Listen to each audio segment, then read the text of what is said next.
Alors vous qui êtes un grand sportif, est-ce que vous avez déjà pratiqué l'e-sport ? J'ai pas l'habitude de pratiquer le sport jusqu'à la ligne. Non.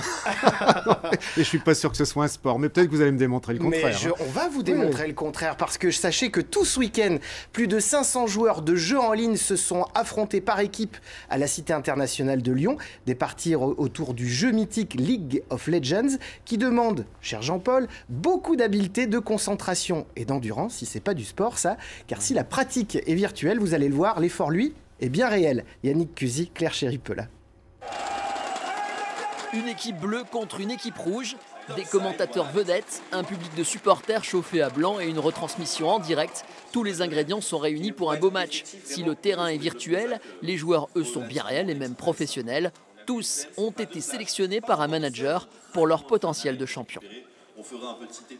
Un joueur qui a une personnalité qui est très renfermée ou alors qui peut être spécial.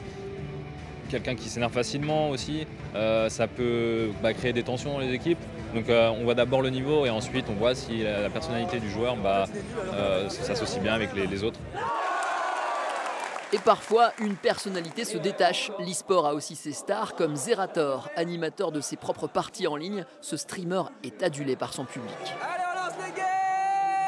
Autre salle, autre ambiance. Ici, des centaines de gamers s'affrontent. Atmosphère très masculine. Ça sent les vestiaires et la stratégie du winner. L'esprit d'équipe au-delà des écrans.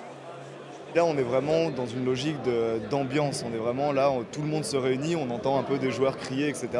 C'est vraiment le but, c'est un peu de charrier les autres équipes. Regarde, moi je t'ai battu, etc. Se lever de sa chaise, montrer qu'on est content. Voilà. C'est vraiment l'ambiance et c'est ce qu'on appelle les LAN parties en fait. Compétition, sponsors, supporters et récompenses. Le gaming est bien un sport qui demande quelques efforts.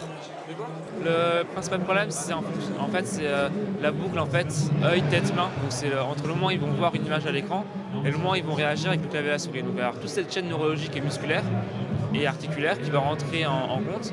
Donc du coup, c'est sur cette chaîne-là qu'on peut avoir des problèmes. La Lyon eSport a totalisé 6 millions de vues en streaming l'an dernier et ne compte pas s'arrêter là.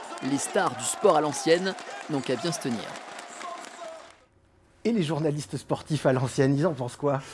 Définitivement, je préfère le bilboquet. Merci beaucoup, Jean-Paul.